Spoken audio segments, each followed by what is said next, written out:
Welcome to the Explainer. Today we're taking a sledgehammer to a massive myth, one that has probably caused you, well, just countless hours of completely unnecessary stress. We're going to break down the precise biological framework that top students are using to learn 3 times faster. Look, if you've ever felt like you're just endlessly grinding away at your textbooks but not actually retaining anything, I want you to know right now you are not the problem. Seriously, you've just been using the wrong instruction manual. So let's fix that. Okay, let's kick things off with a pretty staggering number, 13 million. Every single June, 13 million students in China face what is widely considered the absolute most brutal exam on the planet, the Gao Kao. It's 9 grueling hours, you get 1 shot, and literally your entire future is on the line. But here is the wild, shocking paradox that we really need to unpack today. The absolute top scorers on this exam, the ones who are just blowing the curve completely out of the water, they aren't actually studying more hours than you are. In fact, they study less. So why on earth do top scorers study less?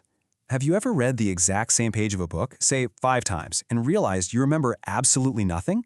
Or maybe you've just stared at an open textbook for 4 hours straight, finally closed it, and your brain is just totally blank? I want to validate that frustration right now because it is incredibly demoralizing. But here's the secret. It's not a personal failure. You don't have a bad memory, and you definitely aren't lacking intelligence. It's simply a biological mismatch. You're fighting your own hardware. All right, Section 1. The straight line myth. To really understand why you're fighting your hardware, we have to expose a massive lie that schools have probably been selling you for years. It's this deeply ingrained idea that 8 hours of sitting at your desk studying directly equals 8 hours of actual learning.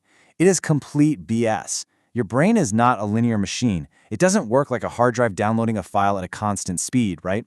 Instead, human biology runs on what are called ultradian rhythms. Basically, this means your brain has roughly a 90-minute window where it goes into absolute beast mode, followed by a severe, unavoidable biological crash. Pushing past that limit isn't just unproductive, it's honestly the equivalent of trying to swim upstream with heavy rocks in your pockets. Let's look at the literal brain physics here. An ultradian rhythm is a natural biological cycle. For those first 90 minutes, your neurochemicals, specifically acetylcholine, dopamine, and noradrenaline, are working in this perfect harmonious sync. You learn fast, you connect complex dots, and you retain information almost effortlessly. But the second those 90 minutes are up, your brain literally shuts down. Your neuroglucose tanks, your focus just evaporates. And here is the brutal reality. Every extra minute you try to force yourself to study after that point isn't just useless, it's actually actively erasing what you just spent the last hour and a half learning. Moving on to Section 2, the 90-20 focus protocol. So how do we actually hack this biological limit? The fix is stupidly simple. 90 minutes of being totally locked in, followed by 20 minutes of actual deliberate rest. And then you repeat.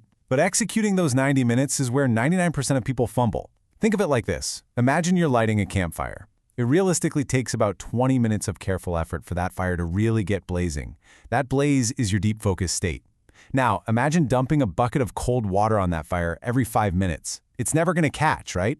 That's exactly what you are doing to your brain's focus every single time you quickly check your phone while studying. And this isn't just some clever metaphor, it's backed by some pretty terrifying data. Dr. Sophie Laura conducted a study that proves just how damaging our phones are to this entire process.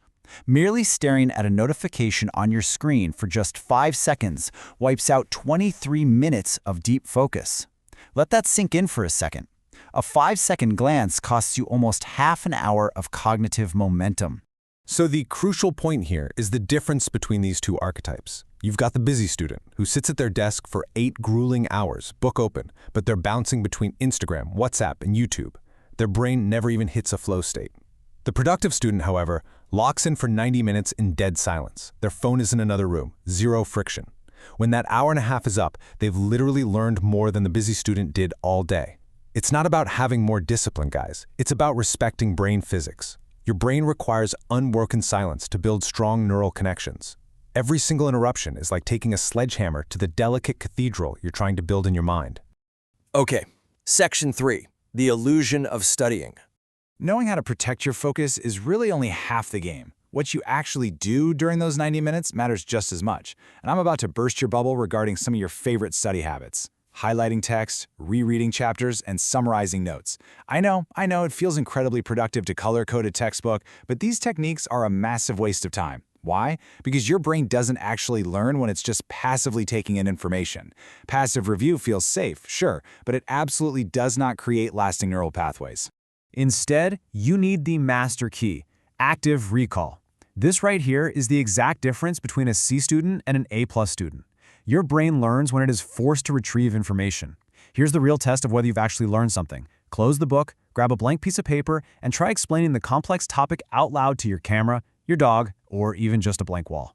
Now, if you try to explain it and you stumble, if you hesitate, or if you totally blank out, don't panic. Right there, in that exact moment of friction, is your brain's muscle actually growing. That physical discomfort of forgetting isn't failure. It's literally the signal that learning is happening. The struggle is the learning. C students seek the comfort of rereading. A students actively seek the discomfort of retrieval. Which brings us to Section 4, the spaced repetition strategy. So how do we actually apply this in the real world? If you have a big test on Friday and you start studying Thursday night, that is academic suicide. Don't do it. Instead, try this timeline. Monday, you look over the topic and immediately test yourself, using active recall without looking at the answers. Wednesday, you take that test again, but you only review the specific parts you messed up on. Thursday, just a very quick review of your remaining weak spots. Then Friday, you take the exam and the information is fully locked in. You've done 3 short, targeted sessions, you have zero anxiety, and the results will literally feel like magic compared to a frantic all-night cram session. Next up, Section 5, why breaks must be boring. Now we arrive at the final, and undoubtedly most counterintuitive mistake people make. Your 90 minutes are up, you've pushed your brain to the absolute limit, and you think, hey, I deserve a reward. So you open TikTok. Well, congratulations, you just sabotaged your entire study session. Social media feeds your brain cheap dopamine. These artificial spikes are so incredibly massive that when you try to go back to your textbook, studying feels physically painful. It is, chemically speaking, like going from a cocaine high to reading the Bible. Your brain gets completely hijacked, making the next 90 minutes pure torture. An actual break needs to be boring. I repeat, boring. Walk around without your AirPods, stare out the window, drink some water while just looking at a blank wall. I know it sounds ridiculous, but there is a biological secret hiding in that boredom. When your brain gets bored, it fires up what's called the default mode network. In that seemingly useless state of doing absolutely nothing, your brain is actually busy consolidating everything you just studied. It's actively building your long-term memory. So boredom isn't the enemy of studying. Boredom is the exact environment where the real learning locks into place. Finally, Section 6, 4 rules for execution. All right, we've covered the biology. Let's transition into some rapid-fire execution so you can apply this system today. Lock these 4 rules in. Rule 1, crystal clear intention. You aren't just sitting down to study. No, you are going to solve 10 specific practice problems or memorize 20 exact concepts. Vague goals do not work. Rule 2, zero friction. Your phone is in another room, not face down on your desk, in another room. Rule 3, eat the frog. Knock out the absolute hardest material first while your brain is fresh in that 90-minute window, and save the easy stuff for the very end when you're burnt out. And Rule 4, action over motivation. Stop waiting to feel inspired. Motivation doesn't just magically show up while you sit around waiting. It kicks in after you start. Sit down, open the book. The first 5 minutes are literally the only ones that matter to overcome the friction. For years, you might have honestly believed that you just weren't smart enough, or that you had a terrible memory, or that you just weren't cut out for studying. And that is total BS. You were just using the wrong instruction manual. But today, you have the science. Your biology has actually been on your side this entire time. So my question to you is this. If your biology has been on your side this whole time, what will you accomplish now that you finally have the right instruction manual? It is time to stop studying like it's the 20th century. Test this cheat code today and ask yourself, what other biological limits are you ready to hack next?